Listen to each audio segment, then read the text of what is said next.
The real game had begun, and they were only on the second story. There were 3 floors in total, and this one was mainly opened up. The only problem here is that the whole place is rigged with booby traps. One of the officers was nearly impaled in the skull with a spear, despite the fact that Sairokaku had always said he didn't want to hurt heroes. His excuse was he forgot to tell them, and they weren't sure if he was spouting crap or not. Was he lying the whole time? Was he even in the building? Was he just toying with them before ultimately killing them all, just before they reached the end? Those were the sort of questions going through everyone's mind. Shinso was very frustrated, considering he had a bad experience relating to minded games and screwing with people when the villain could easily kill their prey. It made him sick. Why waste the time making them suffer, at least mentally? "Stand back! We've got this!" Kamui Wood said, as he started using his extendable limbs to check for deadly traps. Edshot stopped him though. "No, don't! You may be able to create a safe pathway by using up all the dangerous traps, but if you trigger more gas sprays, it could fill the room faster. Remember what Sairokaku said? The gas gets worse from here on out. This whole floor could be a minefield, or a gas chamber, or both. We have to figure them out and disarm them." Kamui Woods didn't stop though. "If I do indeed trigger the gas, I'll grab us all and run through." He was suddenly unable to use his quirk though, as they all saw Mr. Aizawa's hair stand on end and his eyes glow red. "Kamui Woods, I respect you a lot, but quite frankly you rush things too fast. I know you want to help us get through as fast as possible and ensure victory, but we have to think this through. Our battle isn't physical, it's mental. We have to use our heads, not our quirks. If you really want to ensure victory without losing any lives, we need to be careful, not reckless." Kamui Woods relaxed his muscles a bit inside, closing his eyes and looking down as Mr. Aizawa stopped using erasure on him. Kamui Woods then returned his limbs to their proper place. "What do we do then? If we wait too long, they'll escape, or kill us," one of the officers said. Edshot examined the floor and noticed it was mainly wooden planks, with tiny slits in between each plank. He looked at the floor intensely before using Folder Body to slide down underneath them. "Edshot, what are you doing?" Kamui Woods asked. "I'm going to search for traps beneath the floorboards.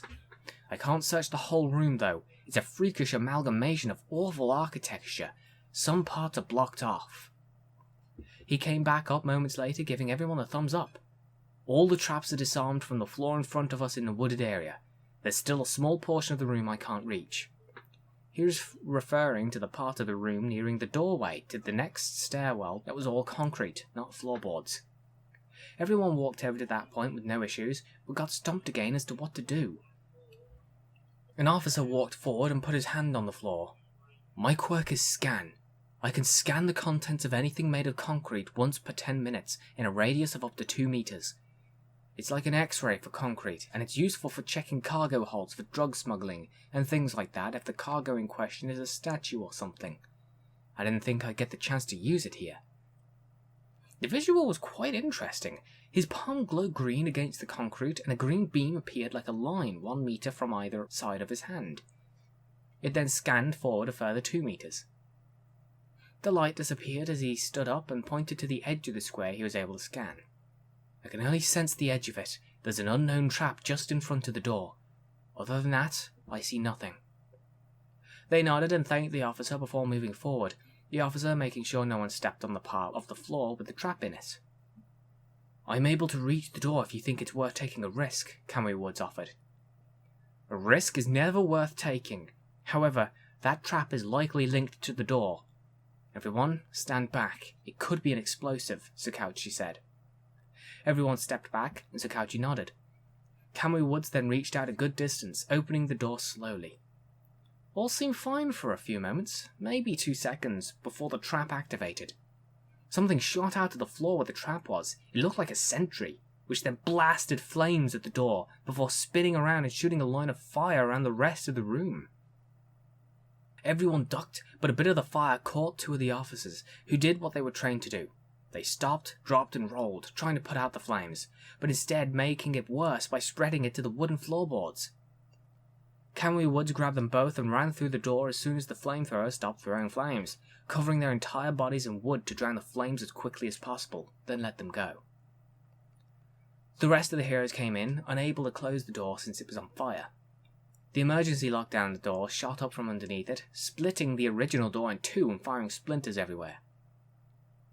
They could all hear the flames on the other side as the two officers groaned in pain from the burn wounds and having them put out by nearly being strangled by a tree man.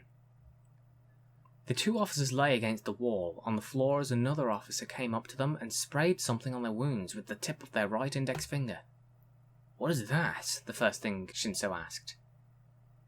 "My quirk allows me to spray lidocaine from my right index finger. It'll only numb the pain. It won't fix anything. These two have second-degree burns. We have to escape soon. You go on ahead. I'll look after them," he said. "What just happened? Did Sairokaku really lock himself inside a burning building? The fool!" Kamui Woods said. "We'll have to ask him when we find him. Let's go. These men need us to hurry up so we can get them to safety," Shinso said, rushing up the next flight of stairs, angry again. "Hitoshi, wait for us!" Mr. Aizawa shouted as they followed him. "It's safe to say that Sairokaku's gas isn't flammable, otherwise the place would be eaten up in no time, and Sairokaku would have basically just committed suicide. In that case, if it isn't a suitable fuel, it can be used to snuff the flames out. Kirakiri can likely manipulate the mist to smother the fire and put it out," Shinso thought out loud. Mr. Aizawa was impressed with his deductive skills, and after a moment of shock, he smiled. They reached the top floor and another door. Edgeshot slipped through the door and looked before coming back. It's a corridor with another door at the end and glass along the wall. I see lights on the other side. "This is it," Edgeshot said. "Hey, congrats, you guys! You made it through the second floor without losing too many people. There's still a good 8 of you here. I'm impressed." "Well, I guess that's heroes for you. I guess if you beat this final test, you'll get to face off against the final boss. But I'm not so sure you'll get through this one," Sairokaku said over the speaker. Shinso shouted at the speaker, "If you think you're going to beat us, you're wrong! Even if we fall for your traps, we'll get back up and we'll defeat you and your stupid final boss. You're finished, murderers! You got that? You're going down!" Shinso was angry enough to come off as a hair-dyed, sleep-deprived Bakugo at that moment, before taking a few breaths and saying, "I'm good now." This corridor seemed to have more technology in it than the first 2 floors. It looked metallic, with white plated walls, floor and ceiling. It was bare. There seemed to be nothing there. "He's obviously planning something big if this is his final level. Be careful," Mr. Aizawa warned. Cautiously, they all began to file in. Every one of the 8 there at that moment in time. They got inside the room, and the door was raised behind them as usual. One of the officers stepped to the side, and the tile below them fell from under them. The officer fell into the room that was on fire, but Shinso grabbed him with the capture weapon, wrapping it around the officer's ankle and suspending him before Kamui Woods handled the rest. "Thank you, young man. If you hadn't caught me, I'd have been toast." "I was too slow and hadn't noticed him falling. I may not have been able to go down and get him myself. No matter the outcome of this battle, know that you saved a life," Kamui Woods said, encouraging Shinso. "It's nothing. Come on, niceties later. We have a job to focus on right now," he said, not wanting to take praise for doing what he wanted to be his job. Smoke billowed from the missing piece of floor, thick black smoke. Fire spreads a lot faster in real life than it does in movies or comics. It spreads up the walls and across the ceiling within seconds. "We have to plug it up with something. We'll get choked out within a few minutes," an officer noted. "We don't have any quirks that will allow us to, though mine will allow me to for just a few moments. I can't give you more than 60 seconds, so get this over with, fast," Kamui Woods said, covering the gap. Several tiles along both sides of the walls opened up to reveal vent grates that started to spew out purple gas. They didn't even have an entire minute now, as the gas started filling up the room. "Sorry guys, but you're actually way too close for me to play games anymore. We're done here. The moment you're all unconscious, I'll be making my escape. Say goodnight, heroes," Sairokaku said over the speakers. The vents themselves were obscured by the gas already, and started to touch the tops of everyone's heads within a few more seconds. "Hurry, we have to go," Edgeshot said, running forward. A trap activated, 2 of the tiles on the left wall, equaling the size of an average man, ejected outwards, slamming Deadshot against the opposite wall. He used his quirk to make sure he wasn't crushed to death, but ended up inhaling some of the gas. It was more potent than what it was when he breathed it several months ago. Sairokaku had practiced.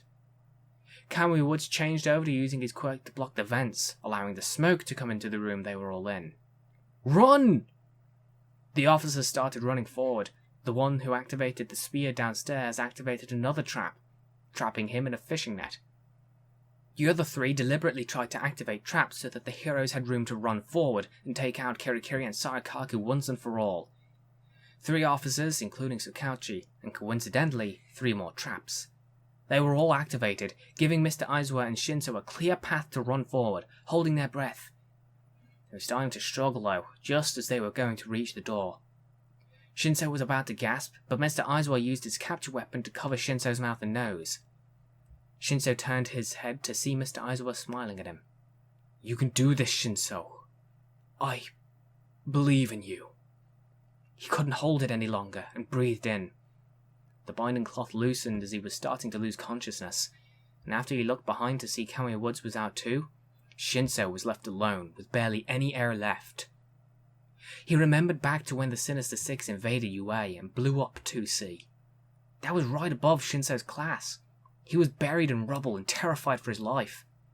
He had been scared before, having close encounters with death and worse, but he'd never had to face off against anything like that before. As he was crawling out from underneath rocks and incinerated bodies, he heard a voice. He heard Kirikiri speaking to the others. He didn't remember what it was Kirikiri was saying, he just remembered his voice. He knew exactly what Kirikiri sounded like. Shinso feigned collapsing, and after holding out for just a few more moments, he shouted out using Kirikiri's voice. "Sairokaku! It's over! I'm back! Let me in!" Sairokaku smugly walked up to the glass to see an obscured Shinso on the floor. "Oh? A quirk that allows you to mimic voices? That's Shinso was the one grinning smugly now as he stared at Sairokaku. "Open the door and turn off the traps right now, and be quick about it." Sairokaku briskly opened the door to let Shinso in, and then went over to the control panel to disarm all the traps.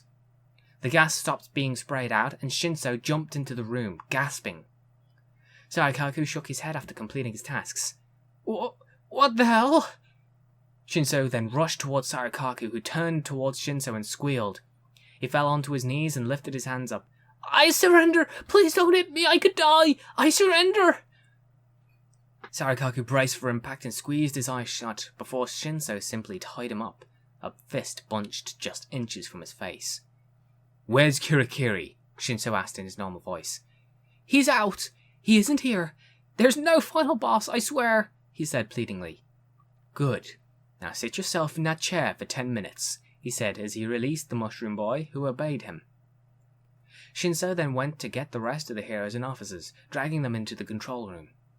Shinso took a brief look around the room and saw 2 makeshift beds, a PlayStation, and TV, tons of security monitors, and the confusing control panel Sairokaku was using. There was also a mini-fridge, snacks, empty bottles, and rubbish scattered around the floor. One half of the room was tidy and organised, while the other half seemed to be quite messy. It was pretty obvious as to whose side was whose. There was also a bulletin board with tons of pictures of villains on the board, some of them with crosses through. The one with a big circle around it though was Kaio, with 6 other pictures around her of the underdogs. Kirikiri was going after a big fish, hoping to get the catch of the year, and it was during the time that Sairokaku was alone that the heroes just so happened to strike. The timing couldn't have been much better. Shinso didn't really see it that way though, and was frustrated that they hadn't captured both Kirikiri and Sairokaku. However, now he wasn't even sure what to do, since he didn't have his phone with him, so he just borrowed Mr. Aizawa's. He called emergency services to get the fire brigade, some other police, and ambulances to the building as fast as possible. He didn't really stop to think about how he'd explain the situation away after they arrived. After all, neither he nor Mr. Aizawa had a hero license. That's why the mission was supposed to be a secret. He couldn't think of any other way though, considering the entire building was starting to burn down, and there was still an officer on the bottom floor. A short while later, the emergency services arrived and put out the fire after rescuing the officers and heroes. Sairokaku was put in handcuffs and taken away, driven back to the police station. This whole operation had only taken 36 minutes. Kirikiri wasn't back until everyone was wrapping up and leaving. He hid down an alleyway and watched from a distance, horrified at what he was witnessing. The only one who enabled him to use his quirk and his partner in vigilantism had been captured, despite the measures they had gone to. It was almost 1 a.m, and Kirikiri had to find somewhere to stay as he needed to figure out what was next. Shinso was questioned, so he made up a story about how Kohei Woods and Headshot were able to stop Sairokaku, but then passed out afterwards, and had given Shinso and Mr. Aizawa permission to join them on the raid. He then brainwashed the officers to write that down officially, even if they didn't believe his story. When the others woke up and were questioned, Shinso asked them, "You surely remember that, right, guys?" He brainwashed them too to say yes, backing up his own story to keep them out of trouble. Even though they hadn't captured Kirikiri, Shinso couldn't help but smile to himself for a while afterwards. He thought back to what Kohei Woods said about saving that officer's life, and it stuck with him. And now, hopefully, because of his actions, he could have saved many more lives.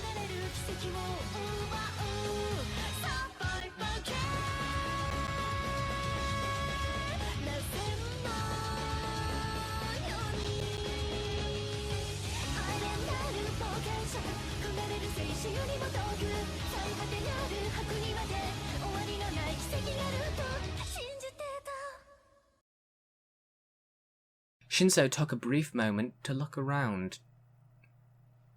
Wow, okay, that one's slightly misspelt.